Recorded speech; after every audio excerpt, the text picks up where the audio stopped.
آپ نے فرمایا وہ 5 برائیاں اور جن میں ہر برائی کے بدلے اللہ کا ایک عذاب نازل ہوگا. ان میں سے پہلی برائی لم تظہر الفاحشۃ فی قوم، جب بھی کسی قوم میں بے حیائی اور برائی، زناکاری، حرام کاری، جب بھی کسی قوم کے اندر، قوم سے مراد اے مہاجرین، تمہاری مہاجرین کی جماعت ہو، لم تظہر الفاحشۃ فی قوم قط الا فشا فیہم الطاعون والاوجاع التي لم تکن مضت فی اسلافہم الذین مضوا من قبل. پہلا گناہ، جب بے حیائی، زناکاری، فحشکاری اور زنا کے قریب لے جانے والے اعمال اور طریقے، برائیاں عام ہو جائیں اور اتنا عام ہو جائے کہ اعلان کیا جائے. جب بھی یہ برائی عام ہو اور برائی اتنا عام ہو جائے کہ یہ گناہ کرنے والے ظالم اتنے جری ہو جائیں کہ چھپ کے کرنے کے بجائے اعلان کر کے کریں، تو پھر اللہ تعالی کا عذاب کیا آئے گا؟ الا فشا فیہم الطاعون، اللہ کرونا بھیج دے گا. جو سب سے بڑا اپنے آپ کو سمجھتا ہوگا کیسے عذاب میں مبتلا کیا، ہر جگہ جس کی تصویر لٹکی ہوگی، اس نے بھی اتنی لمبی داڑھی رکھ لی. کیوں؟ سمجھ گئے ہوں گے آپ لوگ کیوں وہ بھی لمبی داڑھی رکھ لی. مولویوں سے لمبی داڑھی اس کی ہو گئی. کیوں؟ کہیں ایسا نہ ہو نائی کے ہاتھ میں کرونا ہو، اس کے استرے میں کرونا ہو تو بال کٹائے گا تو مجھے بھی کرونا لگ جائے گا. لم تظہر الفاحشۃ فی قوم قط الا فشا فیہم الطاعون، طاعون کی بیماری مسلط کر دے گا. والاوجاع التی، اور طاعون کے علاوہ، کرونا کے علاوہ ایسی ایسی بیماریاں اللہ اس قوم پر مسلط کر دینا، زنا کی نحوست، بے حیائی، بے پردگی کے نحوست سے، کہ ان برائیوں، حرام کاریوں کا نہ کوئی علاج ہوگا، نہ تمہارے باپ دادا نے کبھی سنا ہوگا. اللہ اکبر. یہ اللہ کا عذاب کیوں آیا؟ بے حیائیاں عام. تجربہ کریں آج کتنا عام ہو گیا ہے. نانی ہوگی چہرہ ڈھپا ہے، دادی ہوگی نقاب ہے، اور جوان بیٹیاں ہوگی وہ شارٹ کٹ. نہیں ہے بے حیائی، بے غیرتی نہیں ہے، بے شرمی نہیں ہے. یہ لم تظہر الفاحشۃ فی قوم قط الا فشا فیہم الطاعون والاوجاع التی لم تکن مضت. ان میں سے ایک بڑی بیماری کرونا کی تھی. دیکھا ہوگا حشر کیا ہوا. دعا کرو دوبارہ نہ لائیں. مسجدیں بند ہو گئیں، اذان رک گئی، بس باہر نکلنا سب کچھ ختم ہو گیا. اتنا بڑا عذاب آنے کے باوجود کسی گنہگار نے آج تک توبہ. نمبر 2، اور جب امانت داری ختم کر دے گا مسلمان. کتنی امانت داری؟ وَلَمْ يَنْقُصُ الْمِكْيَالَ وَالْمِيزَانَ، ناپ اور تول میں بے ایمانی کرنے لگے. مال ہو چائنا کا اور اسٹیمپ لگا ہو یو کے کا، گھوٹالا ہی گھوٹالا، گھوٹالا ہی گھوٹالا. وَلَمْ يَنْقُصُ الْمِكْيَالَ وَالْمِيزَانَ، ناپ اور تول میں جب بے ایمانی ہونے لگے، حق لینے میں خوب دبا کر کے اور دینے میں بچنے لگے. عدل و انصاف، آج باپ چاہتا ہے اولاد سے پورا حق لے اور اولاد کو حق ادا کرنے کے لیے تیار نہیں ہے. سرتاج چاہتے ہیں ہم گھر آئے تو ہماری بیوی حور بن کے بیٹھی رہے ہمارے انتظار میں، ہمارا سارا حق ادا کرے، اور شوہر بے ایمان دوسروں کی عورتوں کے پیچھے باہر گھومتا رہتا ہے، ساری رات ادھر ادھر منہ مانگ رہا ہے. یہ ہے ویل للمطففین، بے ایمانی کرنے والوں کو اللہ ویل ہے، بربادی ہے. بے ایمانی جب عام ہو جائے تو اللہ 3 عذاب نازل کرے گا. نمبر 1، اخذوا بالسنین، اللہ تعالی برکت اٹھا لے گا. ماشاءاللہ ہمارے شیخ ماشاءاللہ ہمارا دار ہے، 10 بچے ہوں جب بھی، ابھی کل سفر میں شام ملے، کتنے بھائی؟ کہنے گے صرف 12 بھائی ہیں 13 بہن ہیں بس۔ کتنے؟ 12 بھائی ہو 13 بس، اتنا ہی ہے۔ باپ بھی انگوٹھا چھاپ، ماں بھی گھر میں کام کرنے والی، 12 13 کتنے ہو گئے؟ 25 بچوں کی پرورش کیا، اور باپ بیچارہ تھوڑا دیا، اللہ نے برکت دی، اور آج ماشاءاللہ 1.5 لاکھ تنخواہ ہوگی، اور 20 تاریخ کے بعد پاکٹ۔ ہاں، بیوی سے کہتے ہیں کچھ ہو تو دے دو، جو پاکٹ منی میں نے دیا تھا۔ کہاں گئی برکت؟ پاتے اتنا ہے، اور ہر وقت پاکٹ 20 تاریخ کے بعد خالی، اور وہ برکت تھی، تھوڑا ملتا تھا، برکت اللہ نے دیا تھا۔ 13 بچے کبھی ننگے نہیں گھومے، تعلیم بھی، تربیت بھی، علاج بھی، کپڑا بھی۔ کیوں؟ ان کے ہاں امانت داری تھی۔ آج بے ایمانی ہو گئی، تو اللہ رسول نے فرمایا پہلا عذاب کیا؟ بے ایمانی کا، امانت داری ختم۔ نمبر 2 وشدت المؤنۃ، زندگی کے سارے مسائل اللہ مشکل بنا دے گا۔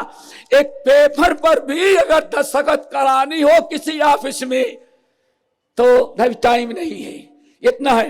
آگے کہتے ہیں صاحب ایسا کریں 1 لاکھ لے لیں میرا کام، اچھا ٹھیک ہے، تب چاہیے۔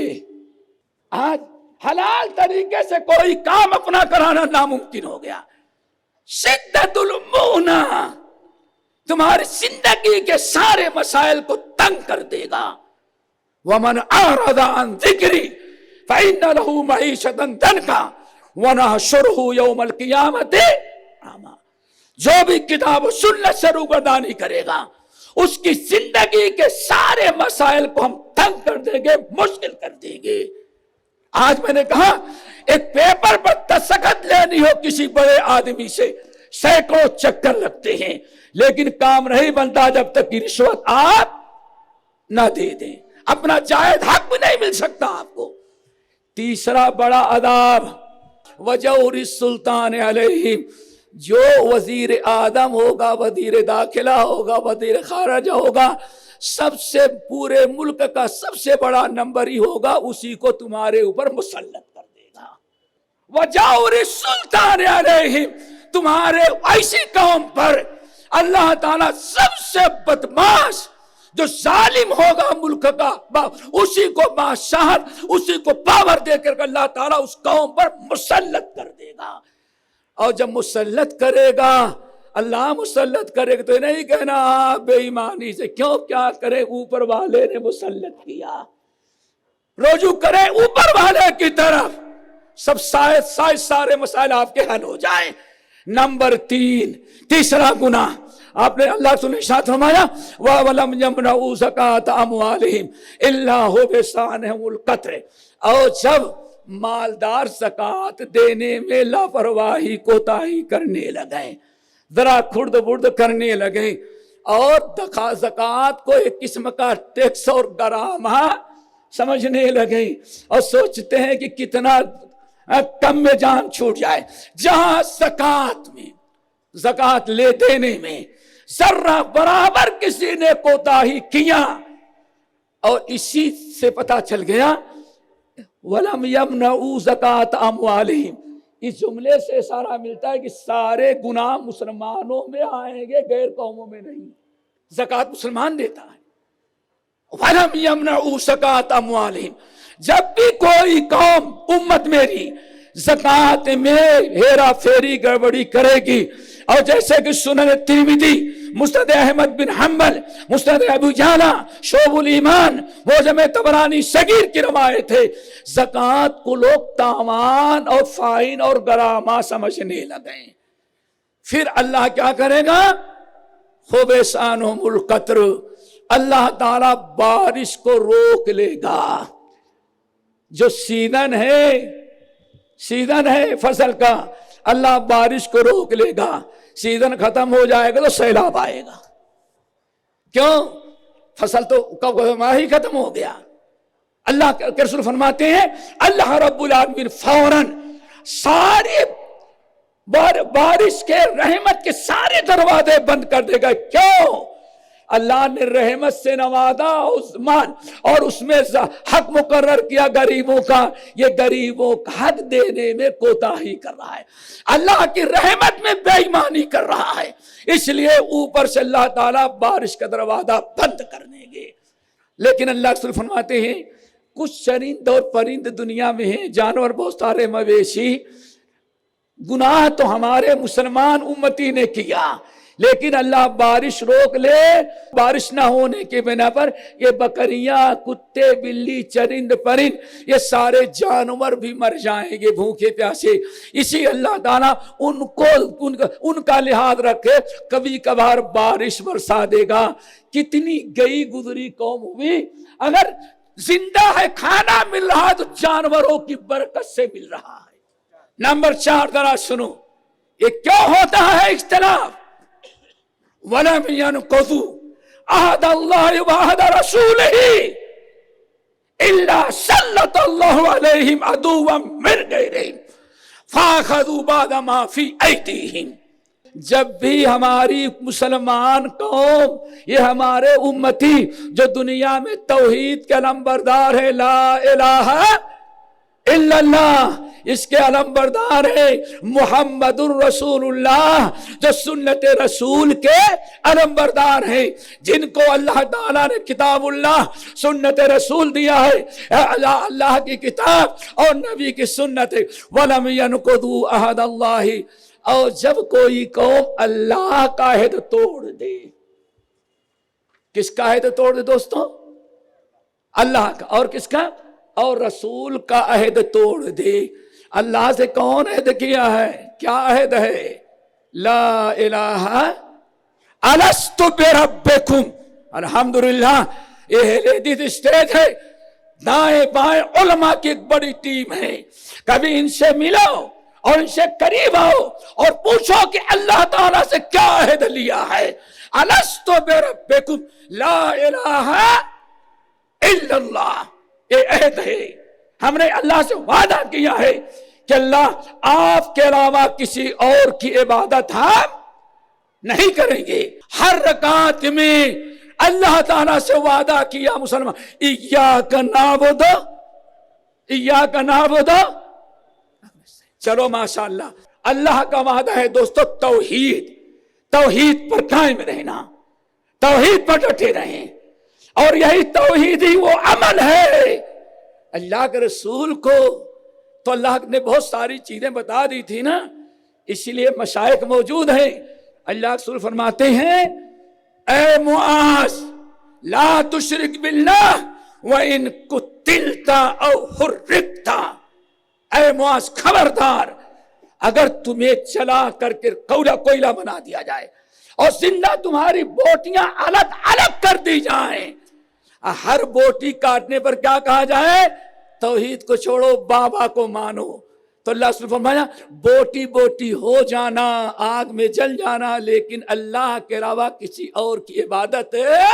سوچو وَلَمْ يَنْقُضُوا عَهْدَ اللَّهِ, جب اللہ کے وعدے کو توڑو گے اور نبی کے وعدے کو, ہونا یہ چاہیے تھا صرف لا الہ الا اللہ محمد الرسول اللہ.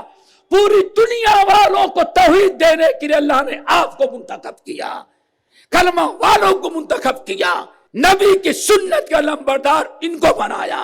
فتوکل علی الحی الذی لا یموت. اے کلمہ پڑھنے والے, اللہ تعالیٰ سے جڑ, اللہ تعالیٰ پر توکل کر, اور اللہ کے علاوہ کسی اور کے پیچھے نہ جا. کیوں؟ اللہ ہی کی ایک ذات ہے جو مرنے والی نہیں ہے, اور جتنوں کے پیچھے ہے مر گیا تو دوسرا ڈھونڈنا پڑے گا. اب پتہ نہیں دوسرا کیسے ملے. بہتر ہے کہ سب کو چھوڑ کر کے ایک ہی کو پکڑ جو کبھی مرنے والا نہیں ہے. اللہ اکبر. میرے بھائیو, بہرحال اب اس پر کیا عذاب آئے گا؟ وَلَمْ يَنْقُضُوا عَهْدَ اللَّهِ وَعَهْدَ رَسُولِهِ. جب اللہ اس کے رسول کے عہد کو توڑیں گے پھر کیا عذاب نازل ہوگا؟